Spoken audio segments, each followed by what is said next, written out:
अच्छा, चैप्टर हम जो स्टार्ट कर रहे हैं दैट इज रिवर्सिबल रिएक्शंस। देखो, अभी तक हमने जितने भी रिएक्शंस पढ़े हैं केमिस्ट्री में वो बेसिकली इरिवर्सिबल रिएक्शंस हैं। अब इरिवर्सिबल रिएक्शंस कौन से होते हैं? जैसे फॉर एग्जांपल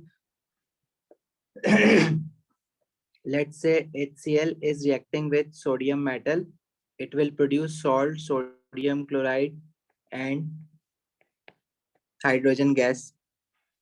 और एसिड और एल्कली के रिएक्शन जैसे कि for example HCl reacting with sodium hydroxide, it will produce sodium chloride and water. In reactions को हम कहते हैं इरिवर्सिबल रिएक्शंस।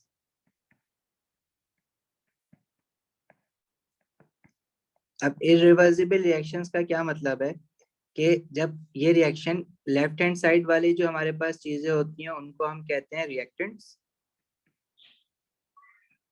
और राइट हैंड साइड पे जो केमिकल इक्वेशन के होता है उसको हम कहते हैं प्रोडक्ट्स।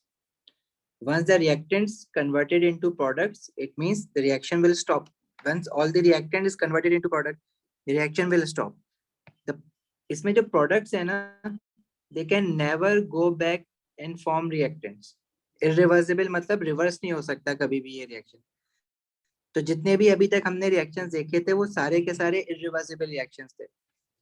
लेकिन कुछ रिएक्शंस ऐसे होते हैं जिसमें रिएक्टेंट्स रिएक्ट होके प्रोडक्ट बनाता है और जो प्रोडक्ट्स हैं वो दोबारा से रिएक्टेंट्स में कन्वर्ट हो सकते हैं। तो रिएक्टेंट्स प्रोडक्ट भी बना रहा होता है, प्रोडक्ट दोबारा से रिएक्टेंट भी बना रहे होते हैं, तो फिर उसको हम इस सिंबल से शो करते हैं।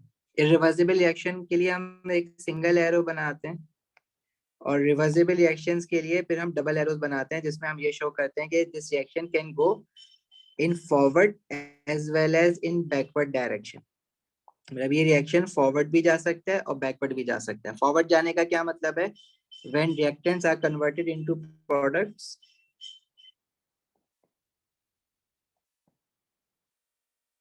जब रिएक्टेंट्स प्रोडक्ट्स में कन्वर्ट होते हैं तो उसको हम कहते हैं फॉरवर्ड रिएक्शन।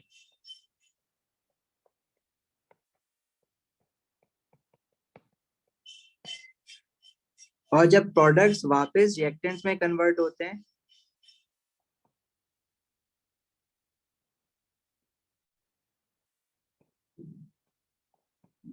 तो उसको हम कहते हैं backward reaction.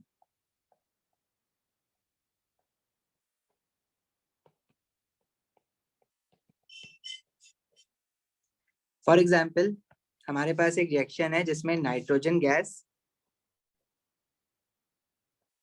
reacts with hydrogen gas to produce ammonia. This is a reversible reaction. इसको बैलेंस करते हैं तो we have 2 mole of ammonia and 3 mole of hydrogen. तो ये रिएक्शन फॉरवर्ड डायरेक्शन में भी जाता है एंड साइमल्टेनियसली, मतलब एट द सेम टाइम कुछ प्रोडक्ट वापस रिएक्टेंट में भी कन्वर्ट हो रहे होते हैं और कुछ रिएक्टेंट्स प्रोडक्ट में भी कन्वर्ट हो रहे होते हैं। तो the reaction, reversible reaction at the same time goes in the forward as well as in the backward direction. So such a reaction is known as a reversible reaction. क्या definition बनेगी reversible reaction की? फिर समझ आई ये बात? कोई query इसमें यहाँ तक?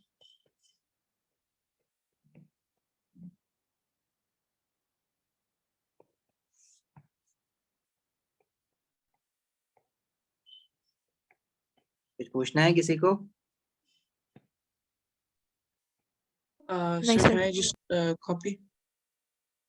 Yes, sure. Reaction that goes in forward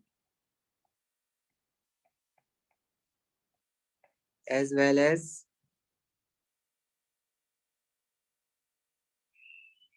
backward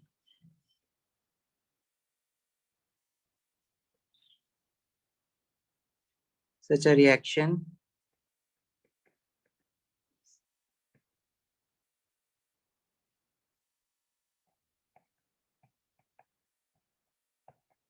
is known as reversible reaction.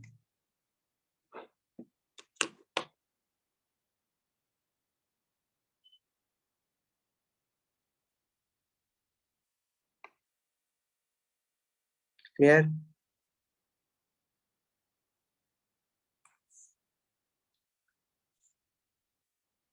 Yes, sir. ठीक है, लिख लिया सबने यहाँ तक? No, sir. Okay, let me know once you're done.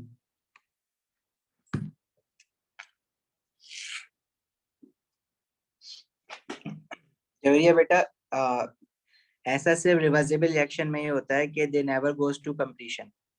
मतलब जैसे कुछ रिएक्टेंट प्रोडक्ट में कन्वर्ट होता है तो कुछ प्रोडक्ट वापस रिएक्टेंट में भी कन्वर्ट होना शुरू हो जाता है, ब्रेक डाउन होके टू फॉर्म रिएक्टेंट्स। ठीक है, लेकिन ये हर रिएक्शन में नहीं हो रहा होता, कुछ स्पेसिफिक रिएक्शंस ऐसे होते हैं जिसमें प्रोडक्ट वापस रिएक्टेंट में कन्वर्ट होता है। ठीक है, और इसके रिएक्शन काइनेटिक्स इसकी हम लोग डिस्कस नहीं करेंगे कि इरिवर्सिबल रिएक्शन में क्यों नहीं हो रहा और रिवर्सिबल में क्यों हो रहा है।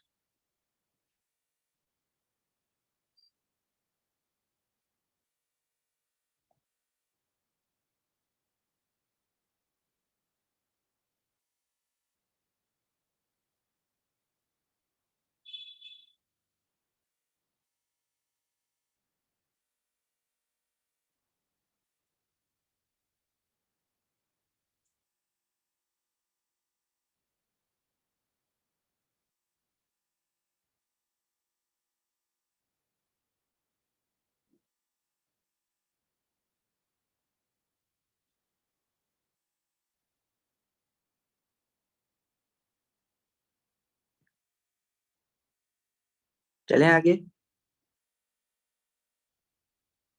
1 more minute, sir. Okay.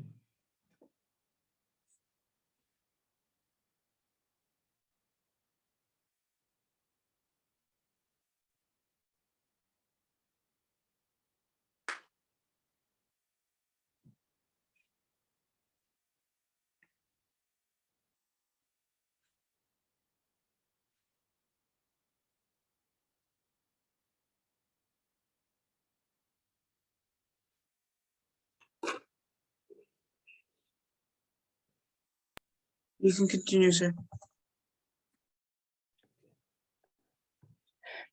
इसी तरह हमारे पास और भी एग्जांपल्स हैं रिवर्सिबल रिएक्शन की। For example sulphur dioxide gas reacts with oxygen to produce sulfur trioxide gas. This is also a reversible reaction.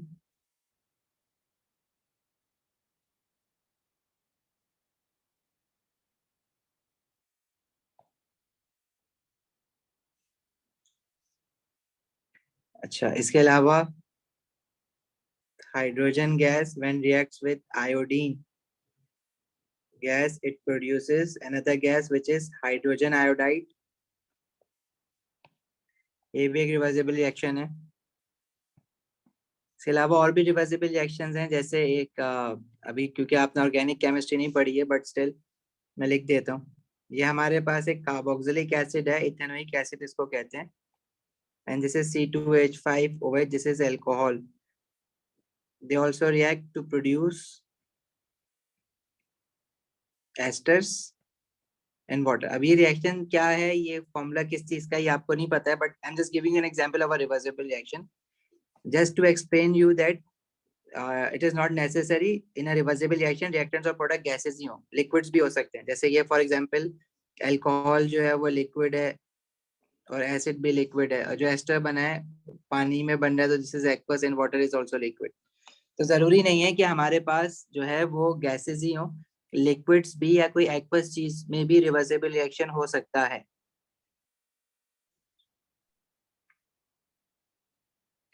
अच्छा, अब देखो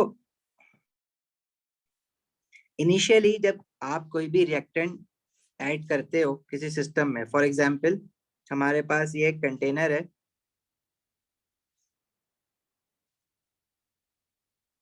इसमें हमने नाइट्रोजन गैस ली और हाइड्रोजन गैस ली। अब ये क्लोज कंटेनर इसलिए क्योंकि जो प्रोडक्ट बन रहा है अमोनिया, अगर वो स्केप हो जाएगा बन के तो प्रोडक्ट में फिर रिएक्टेंट में कन्वर्ट कौन होगा? अगर हम चाह रहे हैं कि जो प्रोडक्ट बना है वो रिएक्टेंट में कन्वर्ट हो तो product has to stay in the reaction mixture. ये जो हमारे पास वेसल है इसके अंदर जो रिएक्टेंट्स है इसको हम क्या बोलेंगे? जैसे रिएक्शन मिक्सचर, सारे रिएक्टेंट्स इसी के अंदर हैं और प्रोडक्ट भी इसी के अंदर है।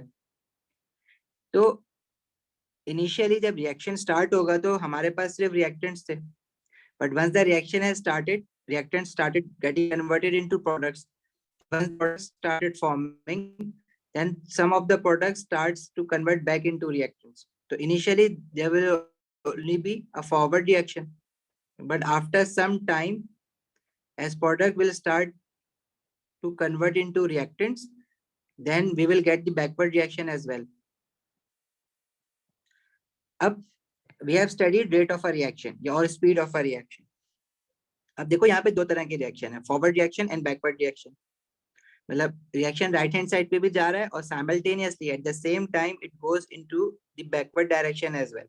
राइट लेफ्ट हैंड साइड पे भी जा रहा है, राइट हैंड साइड पे भी जा रहा है. तो इन दिस पर्टिकुलर रिएक्शन, जो रिवर्सिबल रिएक्शन है, a time comes when rate of forward reaction becomes equal to rate of equilibrium. देखो हम क्या बात करना चाह रहे हैं.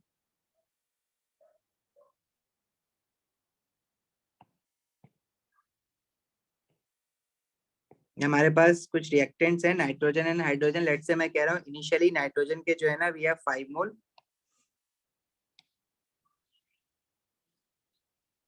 और हाइड्रोजन के we have 10 moles. Initially product 0 था.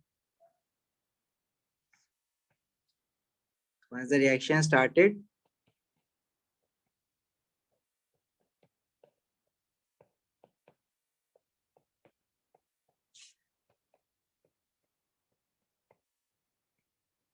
reactants convert into product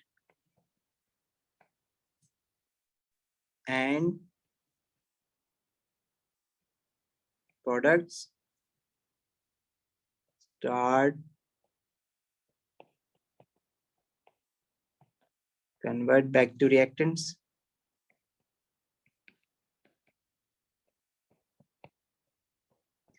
तो दोनों तरफ रिएक्शन हो रहा है, फॉरवर्ड डायरेक्शन में भी और बैकवर्ड डायरेक्शन में भी.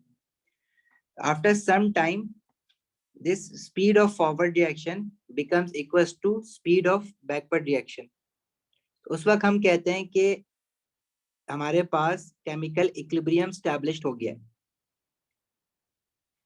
लेकिन केमिकल इक्विलिब्रियम स्टैब्लिश्ड होने के लिए जरूरी है कि हमारा जो रिएक्शन हो रहा है वो क्लोज सिस्टम में हो. क्लोज सिस्टम मतलब ना तो रिएक्टेंट्स उसमें से एस्केप हो सके ना प्रोडक्ट एस्केप हो सके, क्योंकि एक भी चीज अगर इसमें से निकल गई, फॉर एग्जांपल प्रोडक्ट अगर बनता जाए और निकलता जाए, तो वापस रिएक्टेंट में कौन कन्वर्ट होगा. पहले तो हम केमिकल इक्विलिब्रियम को डिफाइन कर लेते हैं. इसका मतलब क्या है? इक्विलिब्रियम का मतलब समझते हो ना, जैसे फिजिक्स में आप लोगों ने टर्निंग इफेक्ट्स पढ़ा होगा.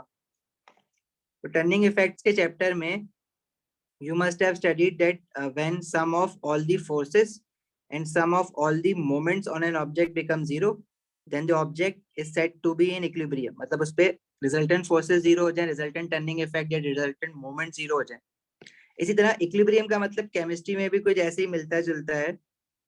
बस इसमें फर्क क्या है कि फोर्सेस का तो हम जिक्र नहीं करेंगे, हम जिक्र करेंगे स्पीड ऑफ अ रिएक्शन का. Will talk about rate of a reaction और speed of a reaction. What is chemical equilibrium? In a reversible reaction,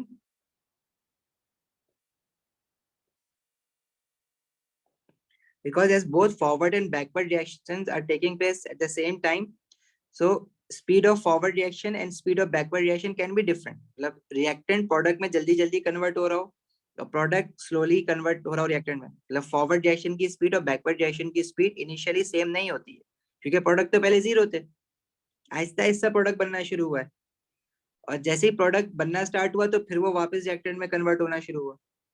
तो बैकवर्ड रिएक्शन तो बाद में स्टार्ट हुआ है ना, तो बैकवर्ड रिएक्शन की स्पीड तो इनिशियली कम होगी, but after some time in every reversible reaction, after some time eventually rate of forward reaction becomes equals to rate of backward reaction. So such a point in any reversible reaction is known as chemical equilibrium. मतलब reaction, reversible reaction जो है वो equilibrium में आ गया, balanced हो गया. So in a reversible reaction, when rate of, अब rate of reaction कह दो या स्पीड ऑफ रिएक्शन कह दो, एक ही बात है। सही है, पढ़ा हुआ है ना हमने ये, speed of reaction, rate of reaction, it's the same thing. When rate of forward reaction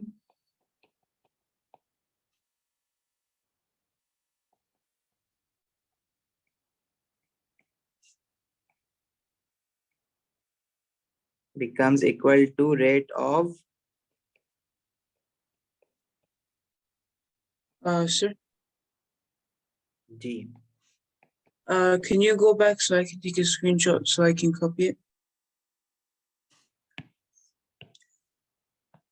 So what is chemical equilibrium? When rate of forward reaction becomes equals to rate of backward reaction. Can you go a little more back? Can you repeat your question? Can you go a little more back? Okay. Okay. 1 second. अच्छा, copy कर लो इसको, और कोई problem है तो पूछो।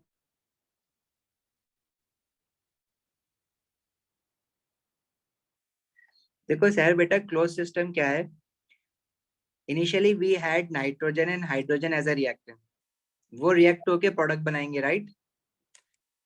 And the product form will now get converted back to reactants. तो ammonia जो बना है वो वापस नाइट्रोजन और हाइड्रोजन में कन्वर्ट होगा। सो क्लोज सिस्टम से मतलब ये है कि जो प्रोडक्ट बना है ना अमोनिया, वो मिक्सचर में ही रहे, मतलब रिएक्टेंट्स के साथ ही रहे। ऐसा ना हो कि अमोनिया बन के निकल जाए तो फिर वापस प्रोडक्ट में कौन कन्वर्ट होगा? तो उसको क्लोज सिस्टम में रखेंगे। तो इसका बस ये मतलब है क्लोज सिस्टम का।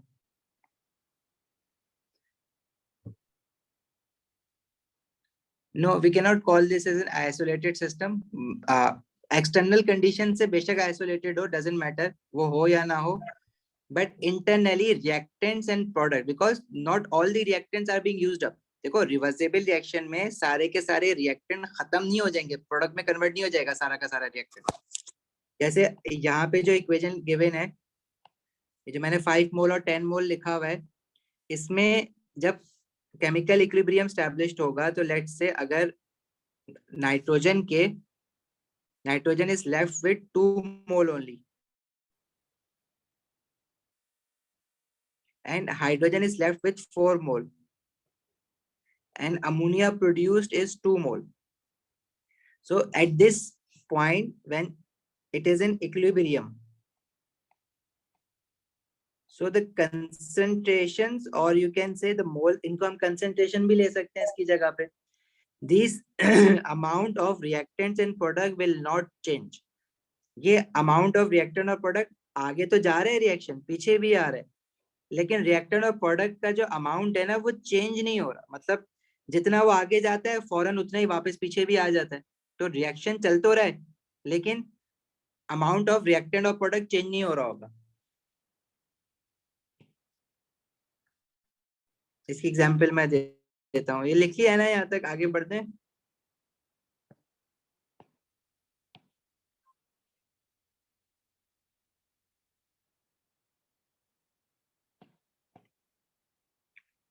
देखो व्हाट इज हैपनिंग, चलो इसको ना केमिकल इक्विलिब्रियम को समझते हैं कि हुआ क्या है इसमें।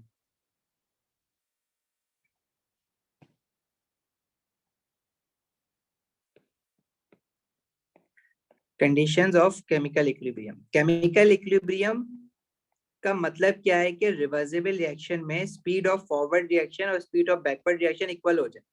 मतलब जिस स्पीड से फॉरवर्ड रिएक्शन हो रहा है उसी स्पीड से बैकवर्ड रिएक्शन भी होने लग जाए, तो उसको हम कहते हैं chemical equilibrium. But in order for chemical equilibrium to achieve, there are certain conditions that should be met. The number 1 is reaction should be a reversible reaction. अगर कोई रिवर्सिबल रिएक्शन है उसी में केमिकल इक्विलिब्रियम एस्टैब्लिश्ड होगा ना। मतलब rate of forward और backward reaction कब बराबर होगा? जब फॉरवर्ड और बैकवर्ड दोनों होंगे तभी तो रेट ऑफ फॉरवर्ड और बैकवर्ड बराबर होगा। और फॉरवर्ड रिएक्शन और बैकवर्ड, फॉरवर्ड रिएक्शन तो सारी रिएक्शंस में होता है लेकिन बैकवर्ड तो सिर्फ रिवर्सिबल में ही होता है ना। तो सबसे पहले तो केमिकल इक्विलिब्रियम स्टैब्लिश होने के लिए जरूरी है कि reaction must be a reversible reaction. Reversible होगा तो ही केमिकल इक्विलिब्रियम स्टैब्लिश्ड होगा। और सेकंड, रिएक्शन रिवर्सिबल तभी हो सकता है जब क्लोज सिस्टम में हो रहा हो। क्लोज सिस्टम मतलब कि जो प्रोडक्ट्स बने हैं वो रिएक्शन मिक्सचर में ही रहे, ताकि वो वापस रिएक्टर में कन्वर्ट हो सके। अगर प्रोडक्ट बन जाएगा, आप निकाल लोगे प्रोडक्ट को, तो वापस रिएक्टर में कौन कन्वर्ट होगा? सहर, बात समझ आई क्लोज सिस्टम से?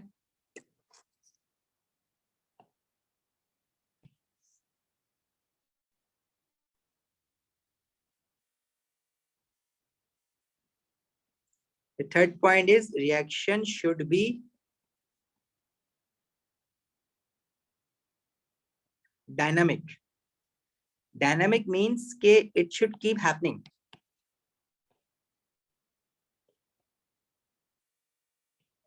देखो, रिवर्सिबल रिएक्शन ना कभी भी रुकता नहीं है। It never stops. Let me explain it to you कि क्या मतलब है it never stops. Let's just compare two types of reaction, एक reversible and एक irreversible. So this is a reversible reaction in which nitrogen and hydrogen is reacting to produce ammonia. और एक irreversible reaction की example ले लेते हैं जिसमें let's say HCl is reacting with sodium metal to produce salt which is sodium chloride and hydrogen gas. अब देखो, इन दोनों रिएक्शन में फर्क क्या है कि पहला वाला रिएक्शन जो है ना वो रिवर्सिबल है। रिवर्सिबल का मतलब it can go in forward as well as in backward direction. But the second one is irreversible reaction. It means this reaction can only go in forward direction. Products cannot get converted to reactants. Irreversible reaction में तो irreversible reaction में जो हमारे reactants हैं वो जब product में convert हो रहे हैं तो उसके बाद रिएक्टेंट जैसे ही खत्म, क्योंकि प्रोडक्ट तो वापस रिएक्टेंट में आ नहीं रहा, तो जब रिएक्टेंट खत्म हो जाएंगे तो रिएक्शन स्टॉप हो जाएगा। तो इरिवर्सिबल रिएक्शन स्टॉप हो जाता है कब? जब all the reactants are converted into products. Irreversible reaction stops कह लो या रिएक्शन फिनिशेस कह लो व्हेन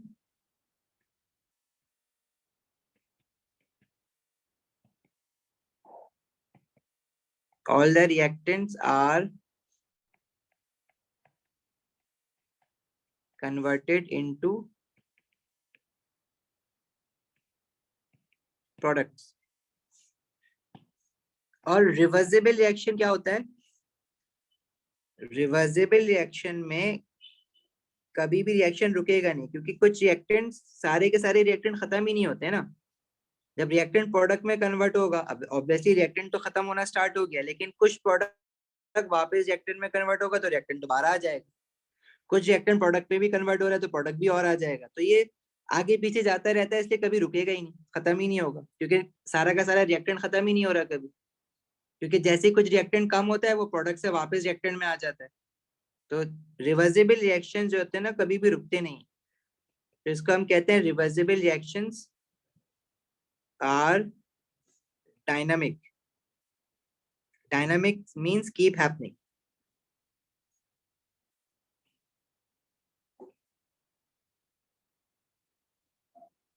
ठीक है। और केमिकल इक्विलिब्रियम स्टैब्लिश होने के लिए रिएक्शन का रिवर्सिबल होना जरूरी है, डायनामिक होना जरूरी है, क्लोज सिस्टम में होना जरूरी है। And fourth is chemical equilibrium establish कब होता है? When rate of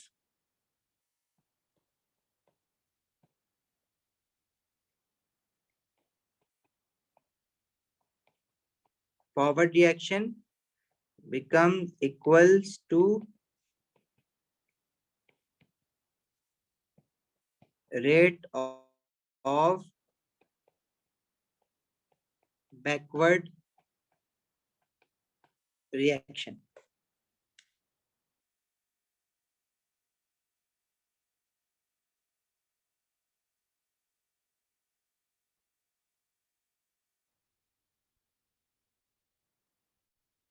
Okay.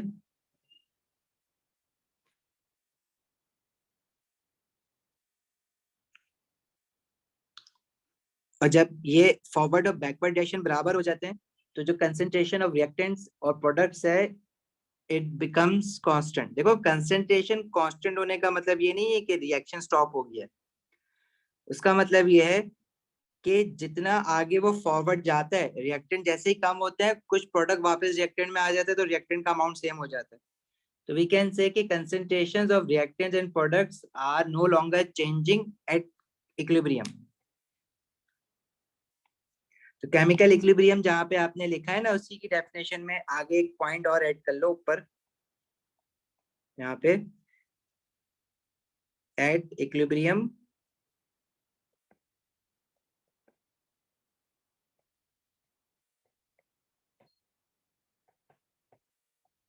concentrations of reactants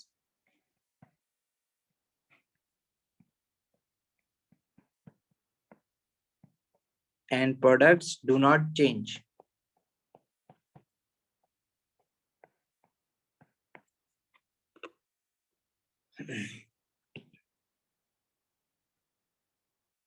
clear है? अब यहां से कॉपी करना है sir. Is this the last point we're gonna take, or is there more? और ऊपर नजर आ रहा है? Yes, sir. Is this the last point, or is there more that you're gonna go through? No, it's we'll start a new heading after that। Okay.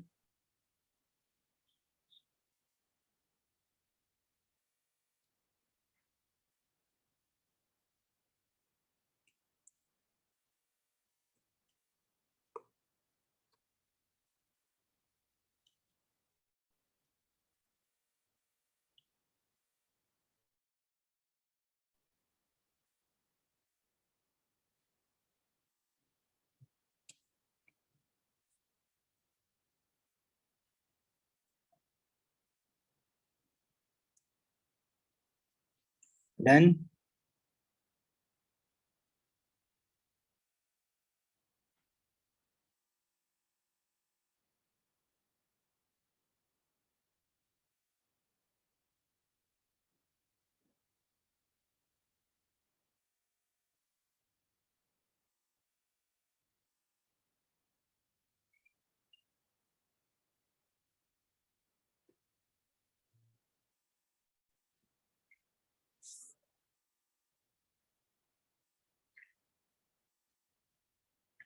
Sir ये लिख लो पहले फिर मैं ऊपर कर देता हूँ। आपको रिवर्सिबल रिएक्शन की डेफिनेशन लिखना है ना।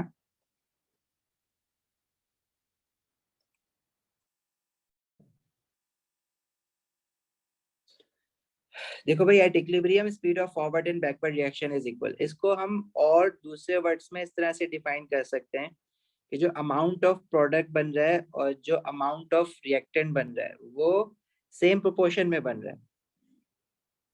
ठीक है, जितना रिएक्टेंट बन रहा है उतना ही प्रोडक्ट भी बन रहा है। अब amount of product and reactant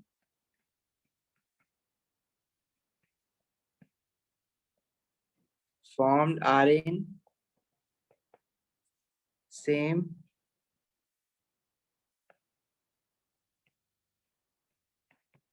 proportion।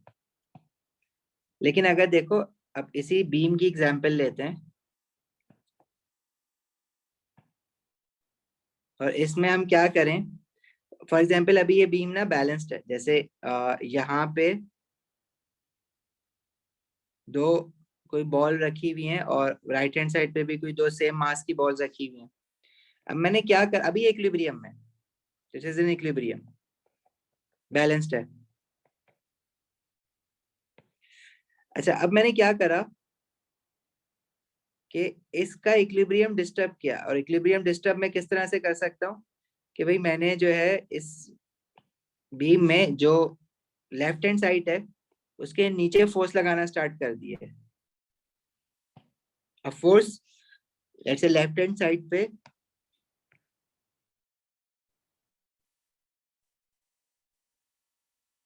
तो मैं फोर्स लगा रहा हूँ, तो ये बीम रोटेट करेगी क्लॉकवाइज डायरेक्शन में। मतलब ये रोटेट करके, इसको अलग से बना देते हैं।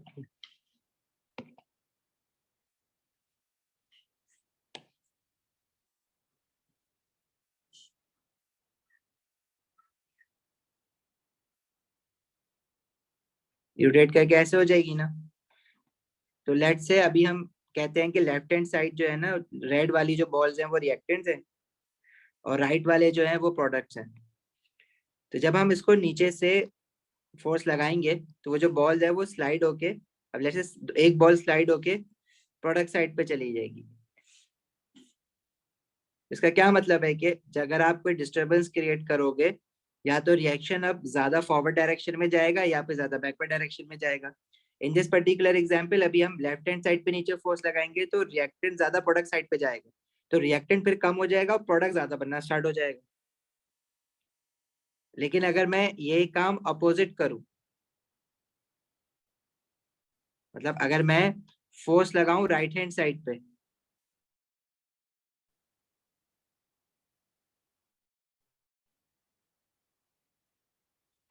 तो अब उल्टा हो जाएगा ना।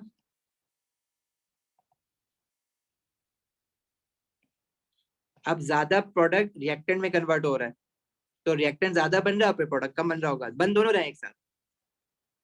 समझ आई कुछ बात?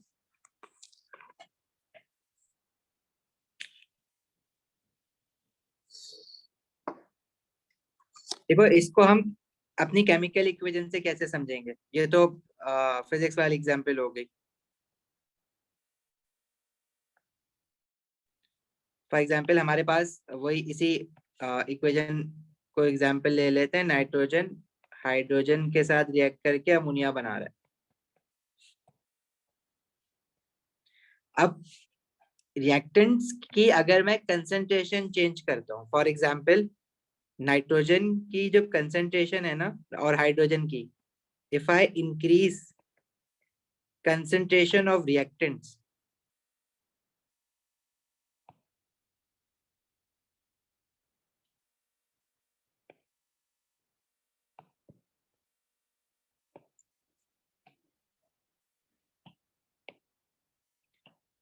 तो increasing concentration of रिएक्टेंट्स में, अब चाहे तो आप दोनों रिएक्टेंट्स की कंसेंट्रेशन इंक्रीज कर दो, चाहे एक की कर दो, नाइट्रोजन की या हाइड्रोजन की या दोनों की। तो जब आप कंसेंट्रेशन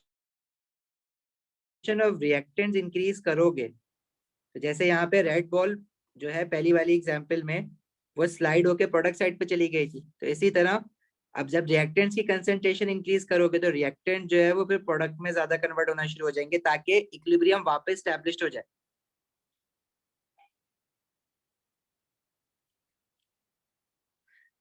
और अगर हम अपोजिट काम करें, instead of increasing concentration of reactant, अगर हम प्रोडक्ट की कंसेंट्रेशन इंक्रीज करेंगे तो अपोजिट हो जाएगा। अब अगर हम इंक्रीजिंग कंसेंट्रेशन ऑफ प्रोडक्ट्स करेंगे,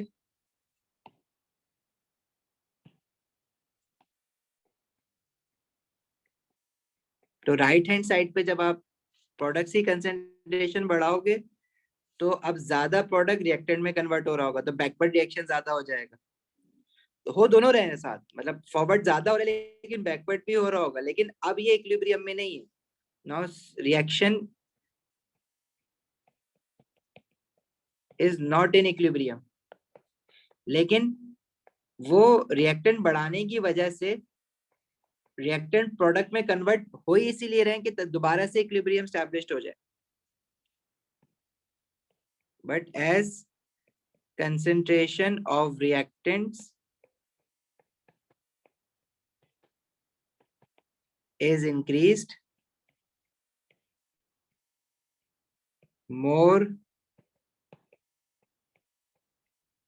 product is formed, और मोर प्रोडक्ट इसलिए बन रहा है ज्यादा कि ताकि दोबारा से रिएक्शन इक्विलिब्रियम में आ जाए। सो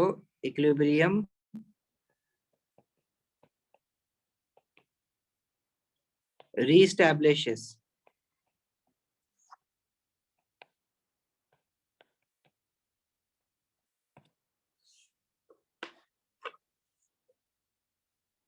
हाँ जी, कोई प्रॉब्लम?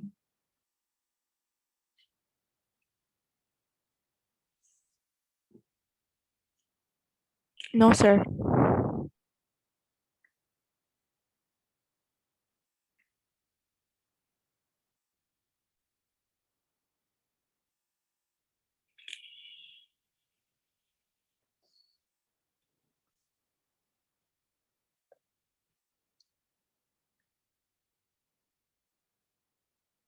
आगे बढ़े।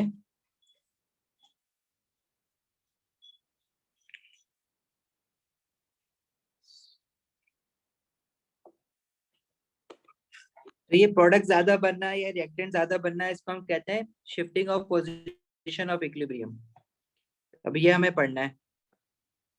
बेसिकली कंसंट्रेशंस के अलावा भी कुछ और फैक्टर्स होते हैं जो कि पोजीशन ऑफ इक्विलिब्रियम को अफेक्ट करते हैं, तो वो अभी हमें देखने हैं। Factors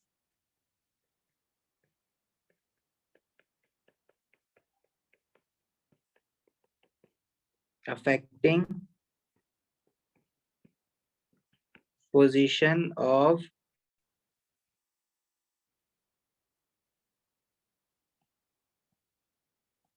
equilibrium।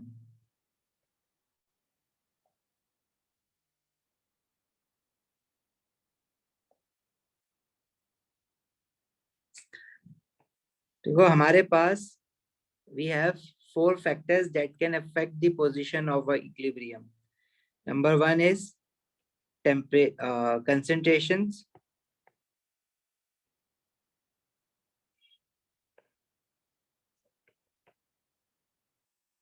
अब कंसंट्रेशन रिएक्टेंट्स की भी हो सकती है और प्रोडक्ट की भी हो सकती है।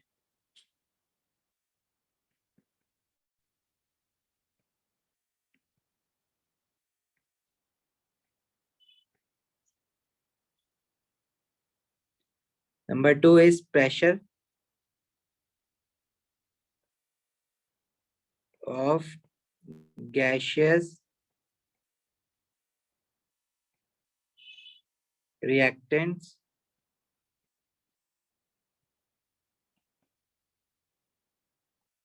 and products. Number 3 is temperature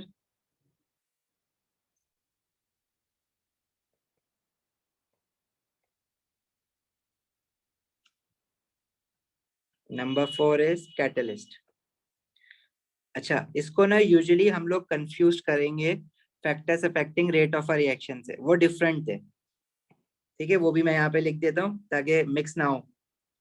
तो factors affecting rate of a reaction were different, मतलब ओवरलैप कर रहे हैं लेकिन वो बात अलग है। वो स्पीड ऑफ अ रिएक्शन या रेट ऑफ अ रिएक्शन की बात चल रही थी।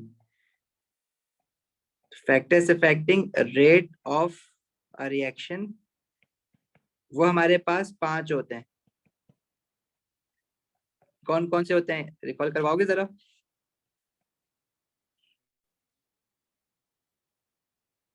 नंबर 1 उसमें भी कंसंट्रेशन होता है, रेट ऑफ रिएक्शन टेम्परेचर से भी अफेक्ट होता है,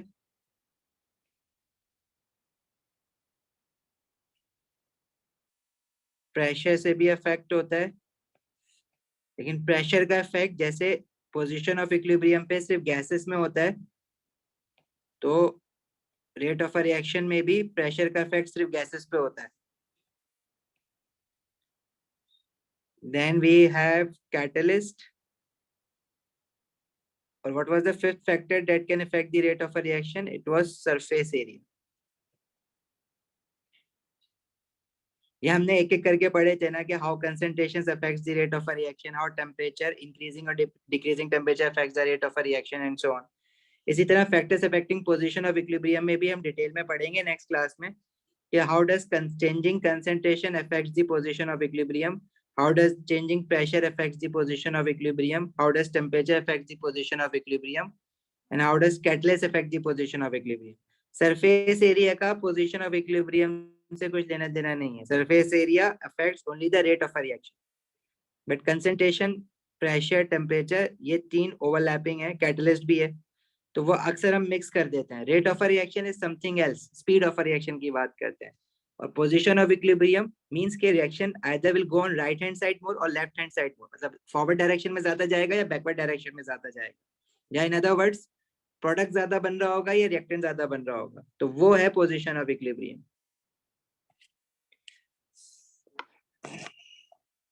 क्लियर है यहाँ तक बात?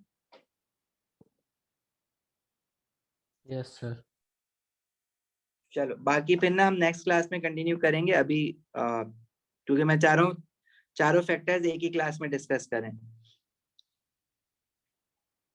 छोटा सा चैप्टर है, नेक्स्ट क्लास में ये खत्म भी हो जाएगा पूरा चैप्टर।